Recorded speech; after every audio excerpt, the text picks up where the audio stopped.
오늘은 호세아 12장 보겠습니다. 호세아 12장 오늘 1절부터 6절까지만 읽도록 하겠습니다. 호세아 12장 1절부터 6절 함께 읽겠습니다. 에브라임은 바람을 죄송합니다. 11장 12절부터 12장 6절까지 11장 12절부터 읽겠습니다. 에브라임은 거짓으로, 이스라엘 족속은 속임수로 나를 애워쌌고, 유다는 하나님 곧 신실하시고 거룩하신 자에게 대하여 정함이 없도다. 에브라임은 바람을 막으며 동풍을 따라가서 종일토록 거짓과 포악을 더하여 앗수르와 계약을 맺고 기름을 애굽에 보내도다. 여호와께서 유다와 논쟁하시고 야곱을 그 행실대로 벌하시며 그의 행위대로 그에게 보응하시리라. 야곱은 모태에서 그의 형의 발 뒤꿈치를 잡았고 또 힘으로는 하나님과 겨루되 천사와 겨루어 이기고 울며 그에게 간구하였으며 하나님은 베들에서 그를 만나셨고 거기에서 우리에게 말씀하셨나니 여호와는 만군의 하나님이시라. 여호와는 그를 기억하게 하는 이름이니라. 그런즉 너의 하나님께로 돌아와서 인애와 정의를 지키며 항상 너의 하나님을 바랄지니라. 아멘. 전능하신 하나님 아버지, 오늘도 하나님을 바라보며 하나님을 바라며 하나님께로 돌아오는 우리의 마음과 심령이 되게 하여 주시옵소서. 우리의 마음에 모든 영혼이 기경되어지는 하나님의 말씀의 씨앗이 심겨지는 옥토와 같은 밭으로 하나님의 은혜가 임하는 시간 되게 하여 주시옵소서. 예수 그리스도 이름으로 감사하며 기도드립니다. 아멘. 호세아서 12장 제목은 아마 여러분들도 다 그렇게 잡으실 것 같아요. 혹시 말씀을 전할 기회가 있다면 너희 하나님을 바랄지니라. 오늘 마지막 6절에 읽었던 부분입니다. 오늘 전체를 다 봐야겠지만 특별히 1절부터 6절까지 좀 집중해서 함께 나누는 시간 가지려고 합니다. 너희 하나님을 바랄지니라 라는 제목을 가지고 어제 11장과 좀 연결되는 항상 본문인데요. 어제 11장에는 이렇게 나왔죠. 특히 8절에 어찌 너를, 에브라임아 내가 어찌 너를, 다시 한번 또 혹시나 못 들으신 분이 있을까봐 여기서 에브라임은 뭐고 또 유다는 누구냐. 에브라임은 북이스라엘을 특별히 말하고 있다고 생각하시면 이스라엘 전체를 말하기도 하지만 지금으로는 이제 에브라임 북이스라엘을 말하고 있습니다. 에브라임이여 내가 어찌 너를 놓겠느냐. 이스라엘이여 내가 어찌 너를 버리겠느냐. 내가 어찌 너를 놓겠느냐. 어찌 너를 두겠느냐. 그러면서 하나님 마음이 뭐죠? 내 속에서 내 마음이 내 속에서 돌이켜 나의 긍휼이 온전히 불붙듯 하도다. 하나님의 마음입니다. 돌아오라. 사랑하고 치유하고 회복하고 구원하겠다 하는 말씀을 뜨겁게 호세아를 통해 그 백성들에게 선포하고 있는 말씀이죠. 그래서 언제든지 우리는 오늘 말씀을 연결하며 하나님께로 돌아와 하나님을 바라봐야 됩니다. 그러면 됩니다. 어떤 일이 있어도 무너지지 않는 하나님의 비밀이 있습니다. 하나님께서 우리 주신 비밀, 말세 때 특별히 하나님을 바라보면 돼요. 그것이 최고의 답이고 다른 답도 없습니다. 오늘 그 답을 가지고 오늘 한 구절 한 구절씩 보면요. 첫 번째 큰 대지로는 이스라엘의 영적 상태, 부패된, 폐악된 영적 상태, 그리고 실질적인 상태를 첫 번째 대지에 하나하나 좀 살펴보고 두 번째 대지에는 그래서 하나님 우리에게 또 이스라엘에게 유다에게 원하시는 돌아오라. 계속해서 그 두 가지 구조죠. 죄를 밝히시고 돌아오라. 하나님을 바라라. 이 두 가지 대지로 오늘 말씀 나누겠는데 첫 번째는 이스라엘 상태가 어떻길래 지금 하나님 그렇게 애타게 하십니까? 11장 12절부터 처음 보시면요. 에브라임은 거짓으로, 이스라엘 족속은 속임수로 나를 애워쌌고 유다는 하나님 곧 신실하시고 거룩한 자에게 대하여 정함이 없도다. 이렇게 거짓으로, 속임수로. 12장 1절에는요. 에브라임은 바람을 먹으며 동풍을 따라가서 종일토록 거짓과 포악을 다하여 앗수르와 계약을 맺고 기름을 애굽에 보내도다. 둘 다 이스라엘 폐역을 말하는 건데요. 바람을 먹으며 동풍을 따라가서 한마디로 교만과 헛된 것에 지금 이스라엘과 곧 유다까지 같이 이야기를 하고 있는데 앞 구절에 보면요, 함께 북이스라엘과 함께 유다가 다 이런 길을 걸어가고 있다는 말을 하고 있습니다. 종일토록 거짓과 포악을 더하여 아수르에 붙었다가 또 애굽에 붙었다가, 한마디로 어디에 붙어서 됐고 안 됐고 아니라 세상의 방법, 세상의 강한 자들에게 붙었다. 하나님의 나라의 백성이, 하나님의 나라라고 하나님을 왕으로 섬기고 맡기라고 하나님이 선택했던 민족인데 세상 강대국에 여기 붙었다 저기 붙었다. 결국은 외교정책의 실패가지고요, 결국은 멸망하지. 아수르를 통해서 하나님을 바라보지 않는, 하나님을 의지하지 않는 영적 상태, 그 패역한 상태.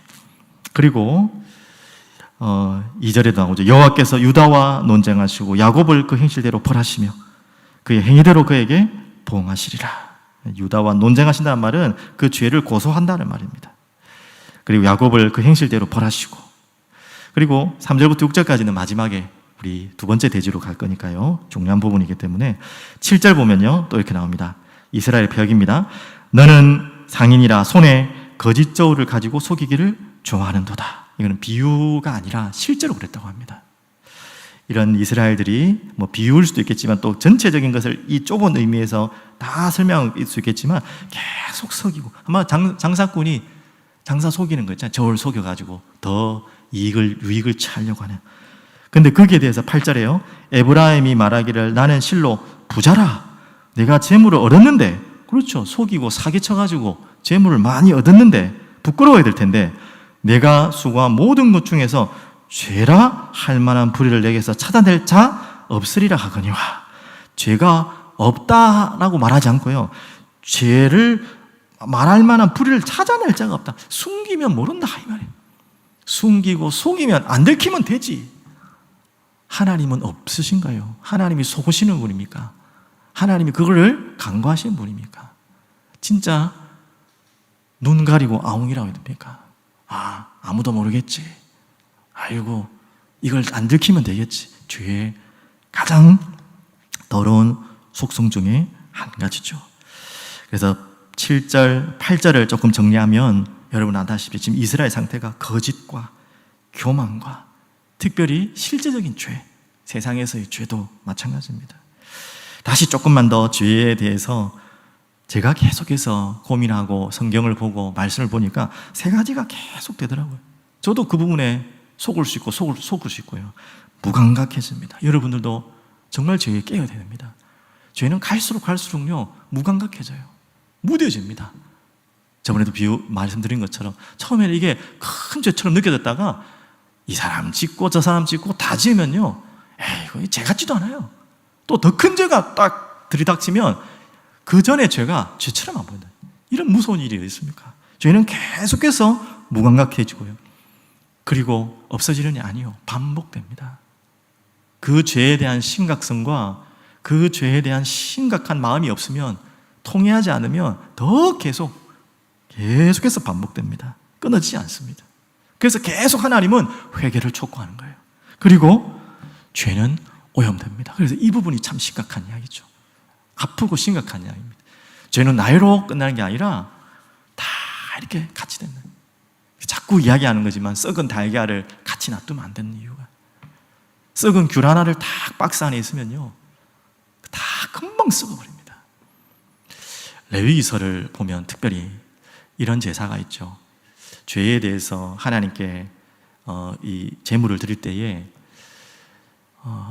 제사장의 제물과 이스라엘 전체 백성의 제물을 거의 같은 정도의 급으로 바치게 됩니다. 어떤 말이냐? 우리가 다 죄는 무섭고 누가 지어도 동일한 거지만 이 호세아스를 통해서 우리 배웠지 않습니까? 지도자, 세상의 지도자 말할 것도 없고요.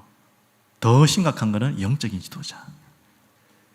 왜 하나님은 제사장의 죄와 이스라엘 전체의 죄의 무게를 제 해석이 잘못될 수 있겠지만 거의 같다고 볼 만큼 그 정도의 죄가 지도자의 죄입니다. 세상에서 그러잖아요. 하물며 그런 최소한의 민주주의라면은 지도자를 뽑을 때에 뭐 능력도 뽑지만 도덕적인 것을 꼭 검증하잖아요. 다 검증도 안 되겠지만 그게 우리의 입장에서 영적인 것은 도저히 안 되지만 세상적으로도 시스템이 있어요. 검증을 해요. 그래서 장관이 되거나 국회의원이 될 때, 국회의원 될 때까지는 또 마찬가지겠죠. 검증을 하고 모든 거 재산 공개하고 다 하잖아요. 왜 세상에서까지 그렇게 하겠습니까? 그거랑 능력이랑 뭔 상관입니까 도대체? 그런데 그것 때문에 다 낙마하잖아요. 거의 대부분이. 그만큼 세상의 지도자도 그게 중요하다는 걸 세상 사람도 알고 있어요. 그럼 영적 지도자는 어떻겠습니까?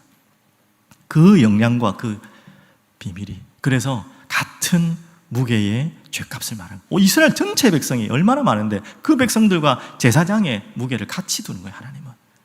그 오염은 더욱더 심각해지는 거예요. 그 영향력이 너무나 크기 때문에. 제가 왜 이해를 하겠습니까?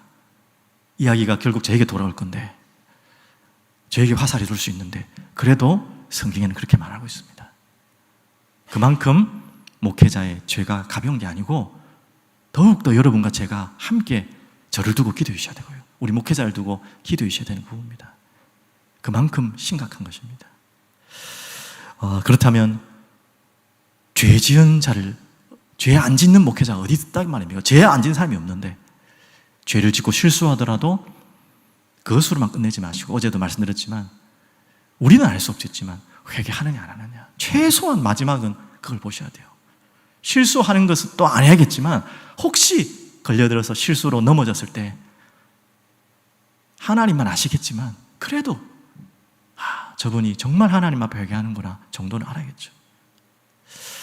그 부분을 절대 놓치지 않으시면 좋겠습니다. 그리고 또 계속해서 말씀드리고 있는 부분이 11절, 길르앗은 불의한 것이냐?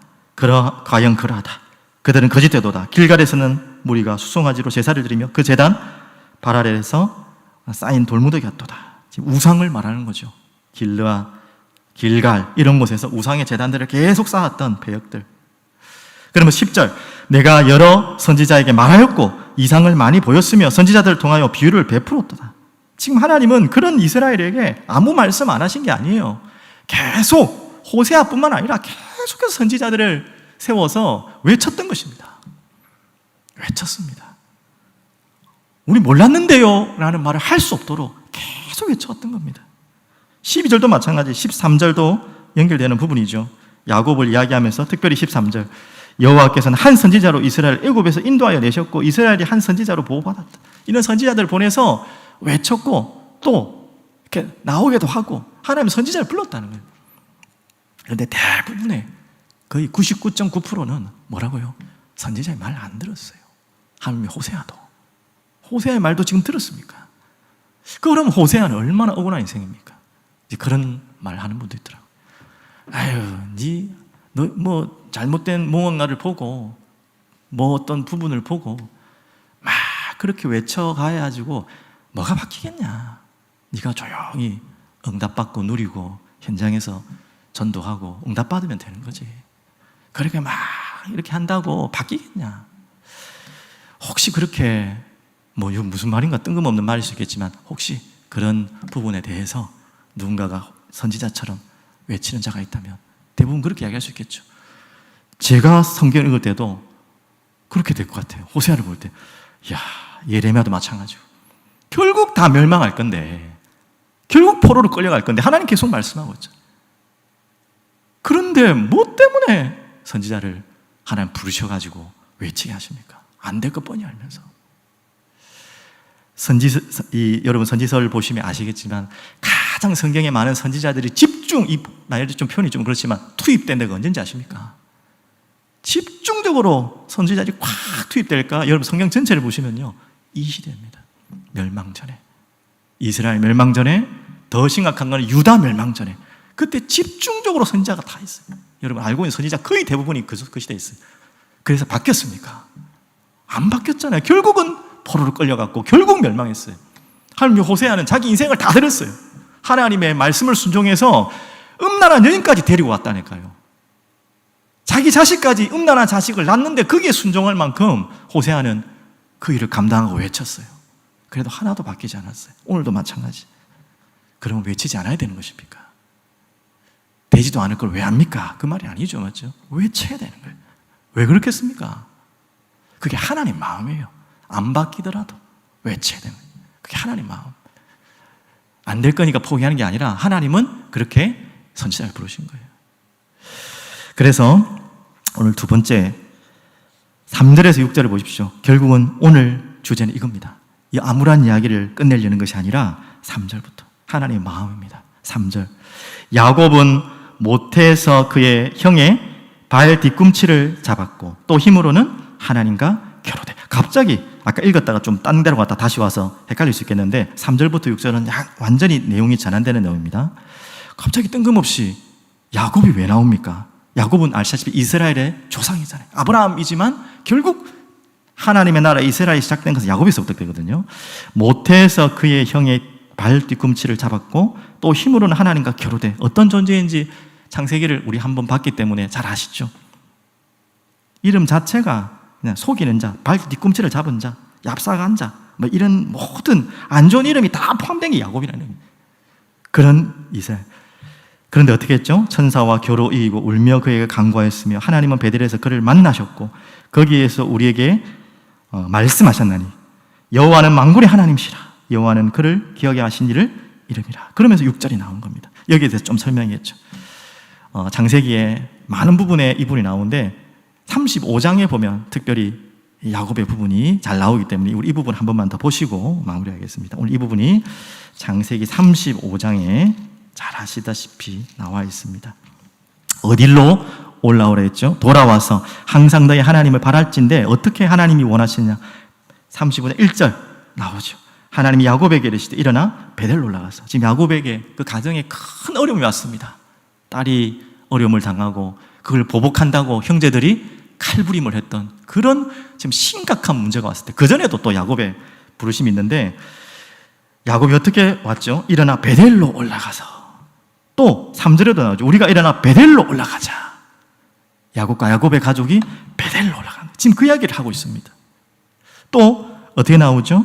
10절에 보시면 앞에 분명히 야복강 이후에 하나님 주신 언약이거든요. 10절, 하나님이 그에게 이르시되 내 이름이 야곱이지만 이제 내 이름을 다시는 야곱이라 부르지 않겠고 이스라엘이라 내 이름이 되리라. 돌아와서 회개할 때, 야곱이 하나님 앞에 무릎 꿇을 때, 그 얍삭하고 동기 있고 자기의 능력과 의지로 살았던 야곱이 다 내려놓고 하나님께로 무릎 꿇고 돌아올 때, 오늘 그 표현을 3절에 4절에 이렇게 나오죠. 천사와 겨루어 12장 4절에 이기고 울며 그에게 간구하였으며. 이 부분이 바로 야곱의 회개를 말씀하고 있습니다. 왜 굳이 갑자기 야곱을 끌어와서 이 이야기를 하겠습니까? 너희들도 지금 그렇게 하라는 거예요. 지금 이스라엘 백성들아, 이 북이스라엘아, 지금 이렇게 하라는 거예요. 하나님 앞에 나와서 울며 간구하라는 거예요. 그때 야곱을 어떻게 하셨느냐? 그 이야기입니다. 베델로 올라가게 하지 않았냐? 베델에 축복 주지 않았느냐? 하나님의 얼굴 분이엘에 축복 주지 않았느냐? 베델 하나님의 집으로 너희들이 이끌었지 않느냐? 그러면서 그 야곱을 이스라엘로 부르지 않았냐? 다시는 이제 야곱이라 부르지 말고 이스라엘이라 부르라. 그렇게요. 하나님이 회복하겠다. 그런 정말 가망 없는 진짜 이 정말 죄악투성인 야곱을 하나님이 하나님과 겨루어 싸워 이길 수 있는 자, 어떻게 하나님을 겨루어 이겨 싸워요? 그렇게 하나님의 사랑하는 자로 하나님의 자녀로 부르겠다는 말 아닙니까? 그 이야기입니다. 그러면서 오늘 의미 있는 본문이 뭐냐면 5절입니다. 이렇게 돌아오라. 돌아오면 야곱이 돌아와서 눈물 흘리며 간구했을 때 내가 이렇게까지 축복하지 않았냐? 너희들 알지 않냐? 너희 조상들, 너희 조상 야곱의 일을 너희들도 그렇게 하라. 그러면서 5절, 여호와는 만군의 하나님이시라. 여호와는 그를 기억하게 한 이름이라. 갑자기 뜬금없이. 근데 이 본문도 나옵니다. 35장 11절에 나옵니다. 이렇게 나오죠. 35장 11절, 하나님이 그에게 이르시되 나는 전능한 하나님이라. 자, 뜬금없이만 왜 이 말씀하신지 아세요? 야복강에 씨름하고 난 뒤에 야곱이 하나님께 질문했어요. 자신을 이스라엘이라고 칭하고 난 다음인지 후인지 하여튼 자신의 이스라엘의 이름을 주실 때 야곱도 물어봤어요. 누구십니까? 이름이 어떻게 되십니까? 그때 대답을 안 하셨어요, 하나님이. 근데 오늘 이 자리에 대답하셨어요. 다시 베델로 올라왔을 때 하나님이 대답을 하십니다. 나는 전능하신 하나님이라. 그게 뭐 대단합니까? 하나님의 이름을 공개한다는 건요, 유대인들은 지금도 그 하나님의 이름을 부르지 않아요. 그만큼 거룩하신 분이고 너무나 위대하신 분이고 높은 분이기 때문에 함부로, 하물며 이 성경을 쓰는 사람들도 그때 좀 웃기는 이야기지만 뭐 목욕을 재개하고 깨끗하게 하고 그걸 필사했다잖아요.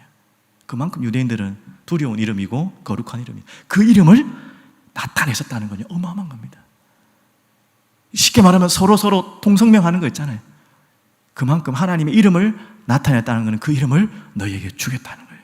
그 어마어마한 이름을, 그 이름으로 기도할 수 있도록, 그 이름의 그 능력과 권세를 네가 알고 누릴 수 있도록. 단순한 말이 아닙니다. 그 이야기가 5절입니다. 여호와는 만군의 하나님, 여호와는 그를 기억하게 하신 이름이니라. 그렇게 기억하고 그 이름으로 살아라. 그만큼 축복하신 거예요. 그러면서 이제 오늘 우리가 계속 읽었던 본문의 본론이죠. 6절. 그런즉 너희 하나님께로 돌아와서 이야기를 하는 거예요. 돌아와서 계속해서 말하는 인애와 정의를 지키며 하나님의 사랑과 공의를 지키며. 이 표현이 우리가 더 이해하기 쉽겠죠. 조금 의미가 다를 수 있겠지만 그렇게 이해하셔도 되겠습니다. 항상 너희 하나님을 바랄지니라. 오늘 여러분에게 이런 시간 있길 바랍니다. 하나님을 바랄지니라. 정말 바라보시기 바랍니다. 어떤 일도 상관없습니다. 하나님은 완전하시고 완벽하신 분입니다. 이해할 수 없고 용납할 수 없고 해석할 수 없는 일이 우리들의 인생에는 많이 왔습니다. 안 그렇습니까? 여러분 살아온 인생만큼 그 일들이 많았을 거예요. 또 올 수도 있어요. 하지만 우리에게 답은, 완벽한 답이 있어요. 여호와를 바랄지니라. 여호와께 돌아와서 여호와를 바랄지니라. 그때마다 하나님은 여러분을 베델과 같은 축복으로. 그 이야기가 9절에 또 나와요. 내가 애굽 땅에 있을 때부터 나는 내 하나님 여호와니라. 내가 너로 다시 장막에 거주하게 하기를 명절날에 하던 것 같이 하리라. 그러면서 또 희망의 말씀을 9절에 뜬금없이 또 주십니다. 이 명절의 날이 바로 초막절을 말하는 겁니다. 이 일주일 동안 가족들이 막 초막에 들어가지고 그날을 기념했잖아요. 한마디로 뭐죠? 천국의 비밀, 하나님 나라의 비밀, 하나님의 집의 비밀, 그걸 허락하겠다는 거예요. 오늘 여러분이 돌아오는 그 순간에 하나님은 영원한 하나님의 나라와 그 집에 여러분을 거하게 하실 줄 믿습니다. 오늘 그 호세아의 외침을, 또 선지자의 외침을 우리의 마음속에 담으시고, 그럼 내가 돌아올 것이 무엇인가? 하나님 나에게 왜 지금 뜬금없이 이런 말씀을 주십니까? 모르겠습니다. 이 호세아를 통해 여러분에게 어떤 마음으로 여러분이 이 말씀을 받고 있는지는 모르지만 하나님 앞에 기도하시면서 내가 하나님 앞에 야곱처럼 울며 간절히 돌아와야 될 부분이 있다면 하나님 그것을 깨닫게 해달라고. 그게 깨달아져야지, 그게 은혜가 와야지 돌아갈 수 있죠. 그게 진정한 회개죠. 회개라고 해서 회개 행위를 하는 것이 회개가 아니라 동안이 꼭 눈물이라는 그것이 기준은 아니지만 당연히 겉으로든 속으로든 눈물이 나야 되죠. 그러면서 반드시 그 다음에는 회개의 결과는요, 삶이 바뀌게 돼 있어요. 아유, 목사님 현장을 몰라서 그렇습니다. 혹시 그럴 수 있어요? 알코올 중독 걸린 사람 봤습니까? 저도 많이 받고 사역을 했습니다. 그렇게도 안 되던데요. 좀 그런 의미하고는 좀 다른 의미겠죠. 그분들에게도 반드시 우리 도와줘야 돼요. 복음이면 완전하시고 모든 것이지만 이렇게 될 수밖에 없었던 근원인 죄의 죄책감에 잡혀란 말이 아니라 그걸 알고, 그걸 죄라는 것을 알고 끊고 영적 싸움 같이 하면서 복음의 말씀에 집중해야 되는 것입니다. 무조건 사단만 싸운다고 되는 것이 아닙니다. 죄를 끊고 죄에 대한 회개와 통렬한 하나님 앞에 무릎 꿇음과 눈물 속에서 영적 싸움을 해야 돼요. 그게 은혜로 임하겠지만 그러면서 치유받아야 됩니다. 그러면 그런 중독에 지금 사로잡히지 않은 분들은 더 해야겠죠. 여러분들이 작은 것 같지만 결국은 그게 커져서 잡히게 되는 거예요. 작은 것들이. 여러분들의 마음이 동안이 돌아와야 될 부분이 있다면, 제가 구체적인 부분을 말했지만 그게 아니더라도 여러분 속에 하나님이 마음 주시는 부분이 있다면, 아, 내가 하나님께로 돌아야 될 부분이 있구나 라는 부분이 있다면 우리 하나님 앞에 통안하시고 눈물을 흘리시며 울며 간구하고 하나님께 돌아와 새로운 하나님의 은혜를 받는 귀한 시간 되기를 기도드리겠습니다. 우리 함께